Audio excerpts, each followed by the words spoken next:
안녕하세요. 그동안 인생 살면서 별일 다 겪어봤다 생각했는데 최근에 겪었던 일에 비하면 정말 아무것도 아니었네요. 지금도 그때 생각하면 제 가슴이 찢어질 정도로 마음이 많이 아프고 눈물이 앞을 가립니다. 처음 며느리가 저희 집에 인사 왔을 때가 생각이 나네요. 그때는 울 아들이랑 참 철없이 만나고 있는 나이였기 때문에 걱정도 많이 하고 반대도 많이 했었습니다. 그때 아들 나이가 22살이었고 며느리는 갓 20살이 된 나이였네요. 그때 당시 둘은 무슨 용기로 앞만 보면 돌진한 건지 지금 생각해도 정말 철이 없었습니다. 엄마, 나 미진이랑 결혼하고 싶은데 허락해 주세요. 앞으로 열심히 살아갈 테니 지켜봐 주시면 되잖아요. 갑자기 뜬금없이 이게 무슨 말이니? 결혼이라니. 너희가 지금 나이가 몇인데?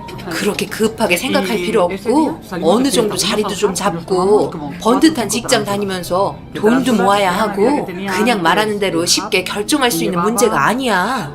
그런 고민하다 보면 한도 끝도 없어요. 저희는 지금도 그렇고 앞으로도 평생 함께 살면서 행복한 결혼 생활 할 수 있다고요. 저 믿어주시면 되잖아요. 미진아, 너도 무슨 말이라도 해봐. 그래야 우리 엄마 설득시키지. 얘가 무슨 잘못이니? 딱 보니 그냥 네가 무턱대고 데려온 것 같은데 얘도 엄마처럼 젊은 나이에 과부 만들 일 있니?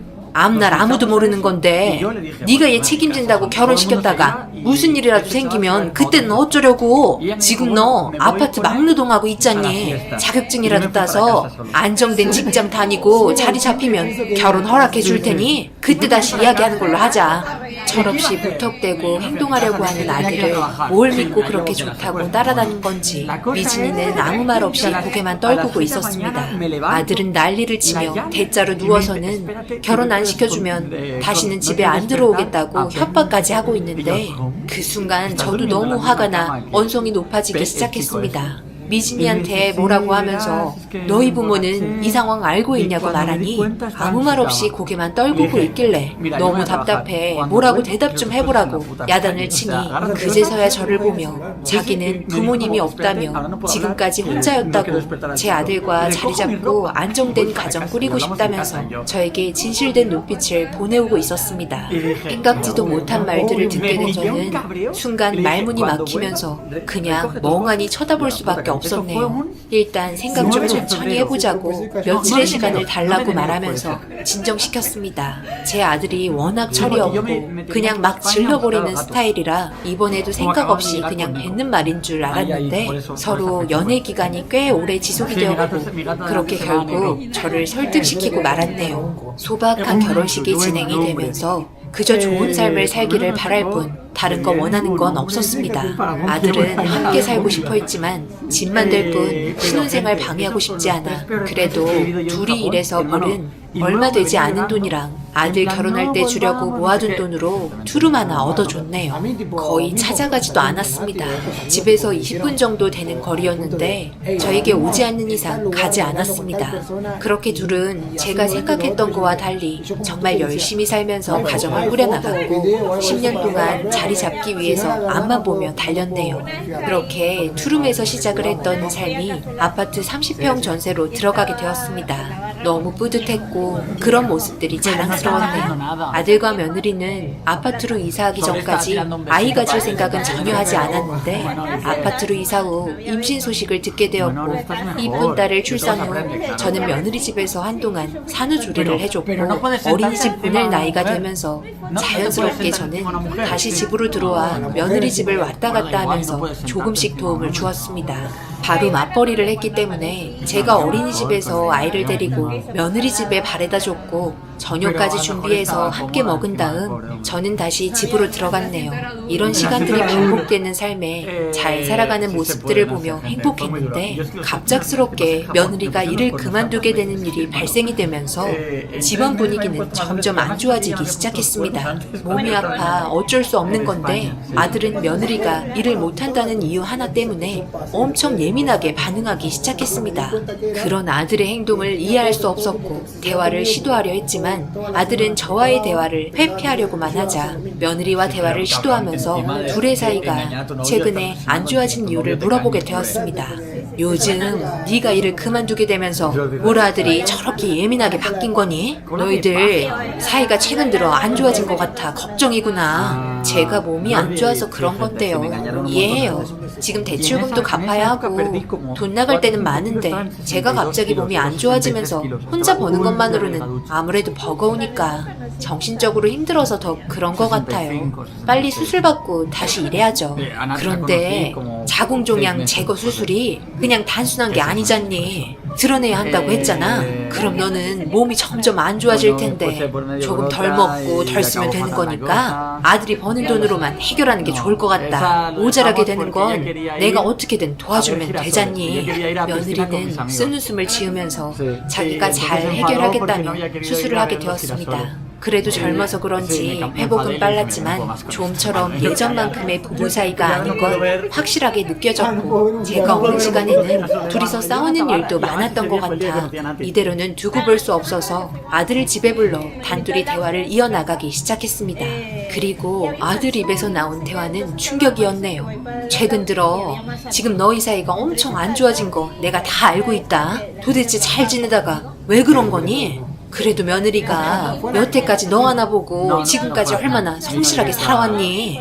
최근에 수술도 받아서 정신적으로 많이 힘들 텐데 네가 잘 보듬어줘야 하지 않겠니?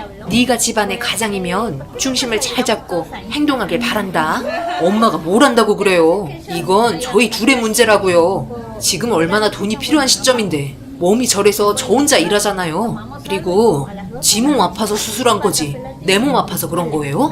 저는 건강하고 약하지 않은 여자를 원했지 지금 나이에 저렇게 될 거라고는 생각하지 못했다고요. 제가 생각해놓은 것들이 모두 무너졌단 말이에요. 빨리 대출금 갚고 좀 더 큰 집으로 이사가고 우리 딸 나중에 학원도 보내고 하고 싶은 거 다 해주고 싶었는데 솔직히 제가 번 돈으로는 한계가 있잖아요. 그런데 그런 계획들이 모두 산산조각 났는데 기분 안 상하겠어요? 둘이 벌어도 모자랄 판에 집에서 밥만 축내는 모습 보는 게 얼마나 꼴보기 싫은 줄 아세요? 집안일할 게 뭐 있다고 정말 한심해서 이혼하고 싶을 정도네요. 이 말을 듣고 있는데 저도 모르게 너무 충격을 받아 아들 얼굴에 뺨을 때리고 말았습니다. 같은 여자의 입장에서 이런 말들이 제 마음을 너무 아프게 했네요.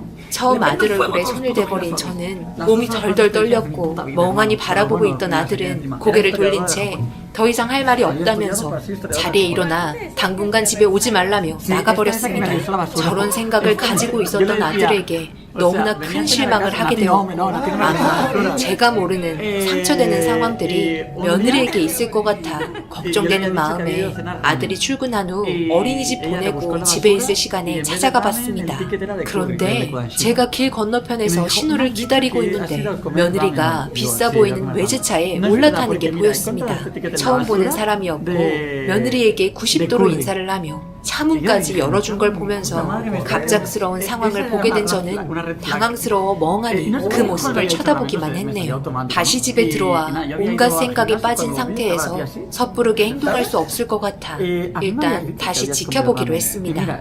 그런데 며칠 동안 본 며느리는 아들이 출근하고 어린이집 보내면 외제차에 탄 기사가 며느리를 기다리고 있었고 90도로 인사하면서 매일같이 어디론가 향하고 아들이 퇴근 시간이 되면 외제차가 집까지 다시 와서 며느리를 내려주는 모습을 반복해서 보게 되었습니다. 주말의 경우 움직이지 않았고 아무래도 아들의 압박에 일을 하고 있을 거라 생각해 월요일이 되고 외제차에 탄 며느리를 따라가기 시작했습니다. 꽤 멀리 차가 움직였고 저는 택시기사에게 절대 놓치면 안 된다고 바짝부터 따라가 달라고 말하면서 조급한 제 마음을 표현하며 외제차가 멈추는 곳에 도착을 했습니다.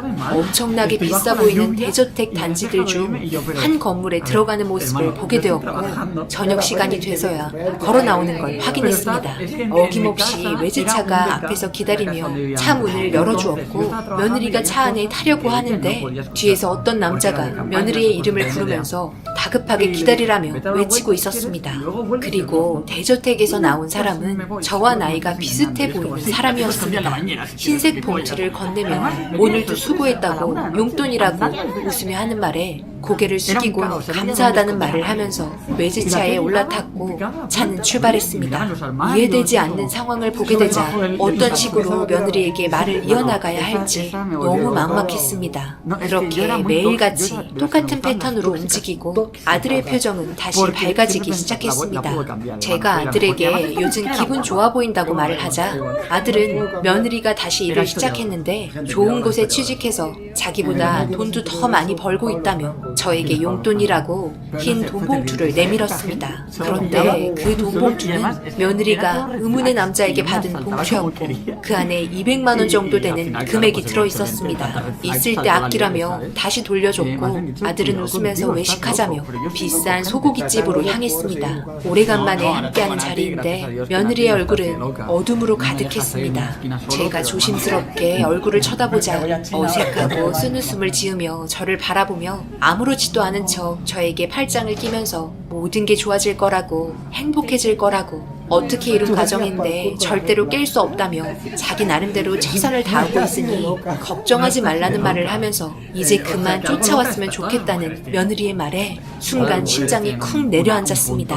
눈에 눈물이 글썽이려고 하자 얼굴을 애써 감추려 했고 제가 그동안 몰래 쫓아왔던 걸 모두 알고 있었다는 거에 너무나 큰 충격을 받고 말았네요. 불편한 외식 자리인 저와 달리 며느리는 아무렇지도 않은 척 밥을 먹으며 여느 가족들과 다를 바 없는 행복한 모습을 보여주고 있었습니다. 그렇게 식사가 끝이 나고 저는 며느리에게 대화를 하고 싶다며 아이 재우고 집으로 잠시 와달라고 말했고 그렇게 한참을 기다렸지만 결국 며느리는 피곤해서 다음에 대화하자는 문자 한 통을 남기곤 집에 오지 않았습니다. 다음 날도 똑같은 일상이 반복이 되었고 이대로 가만히 있을 수 없어 며느리가 일한다는 대저택에 도착해 벨을 누르기 시작했습니다. 누구냐는 말도 없이 대문이 열렸고 저는 급하게 들어가 며느리를 부르려 하자 흰색 봉투를 건넸던 의문의 남자가 걸어 나왔습니다. 그리고 저를 아는 듯 집으로 초대했고 며느리 얼굴을 보고 싶다고 기분 나쁜 표정으로 말을 하자 의문의 남자는 조용한 곳으로 저를 이끌었습니다. 그리고 저를 보며 꺼낸 한마디는 정말 충격 그 자체였습니다. 여기까지 오셨다는 건 그래도 며느리를 엄청 아끼며 사랑하나 보네요. 아드님께서는 그렇게 보이지는 않은 것 같던데. 네? 그게 무슨 말이죠? 빨리 우리 며느리 얼굴 보여주세요. 여기서 도대체 무슨 일을 하는 거죠? 말도 안 하고 제가 하도 걱정되고 답답해서 찾아왔네요. 무슨 일을 하고 있는지 알려주시고 그 일이 나쁘다면 저는 며느리 데려가겠습니다. 그건 좀 곤란할 것 같네요. 그리고 지금 이 상황은 제가 아닌 아드님께 듣는 편이 좋을 것 같군요. 저는 그저 미진 씨와 좋은 시간을 보내고 싶어서 있는 것 뿐이니까요. 저와 함께 있는 시간이 행복하고 좋다던데요. 아직 계약 기간이니까 더 이상의 소라는 곤란합니다. 저는 그쪽 아드님 의견을 따라 계약을 한 거고 그에 따라 미진 씨와 좋은 시간을 보내는 겁니다. 아무리 돈이 좋다고는 하지만 생각 없이 남의 돈 가져다가 흥청망청 썼으면 그에 따른 보상을 받아야 하는 게 당연하겠죠. 제가 해드릴 수 있는 말은 여기까지인 것 같네요. 그럼 나머지는 아드님께 모두 들으시길 바랍니다. 그렇게 저는 며느리의 얼굴을 볼 수 없었고 의문의 말들만 들은 채 밖으로 나왔습니다. 이해할 수 없는 말들에 엄청난 충격적인 일들이 다가올 것만 같아 불안하고 무서웠고 저녁이 되고 아들이 퇴근해서 집에 오자 저는 재빠르게 집에 들어가려는 아들을 붙잡고 저희 집으로 끌고 갔습니다. 그리고 아까 있었던 말들에 대해서 물어보기 시작했습니다. 제가 하는 말에 당황을 한 아들은 엄청 화난 얼굴로 뭐라고 하자 결국 모든 걸 털어놓기 시작했습니다. 그리고 아들 입에서 나온 일들은 너무 충격적이었습니다. 며느리가 몸이 아파 일을 하지 못하는 상황에서 아들은 혼자 발버둥 치고 있는 자신의 모습에 회의감이 느껴져 잠시 도박을 했고 처음에는 자기 월급보다 많은 돈을 땄지만 계속하다 보니 점점 돈을 잃게 되면서 가진 돈들을 탕진하게 되었고 돈 날 구멍도 없이 며느리가 수술을 하면서 일을 하지 못하자 대부업체에 돈까지 빌린 아들이 돈을 갚지 못하는 상황이 생겨 아들은 아까 만났던 대부업 대표인 그 남자에게 찾아가 자신이 빌렸던 돈을 어느 정도 탕감하고 싶어 며느리와 맞바꾸게 되는 말도 안 되는 조건을 내걸었고, 그 말도 안 되는 조건을 허락해준 남자는 매일같이 며느리와 함께 시간을 보내고 있었던 겁니다. 아들의 잘못들을 며느리가 갚고 있었다는 거에 너무 화가 치밀어 올랐고, 예전이나 지금이나 대책 없이 일을 저질러버리는 아들의 성격에 도저히 가만히 있을 수 없었습니다. 더 충격적인 건 그 계약 기간이 점점 더 늘어나기 시작한다는 거였습니다.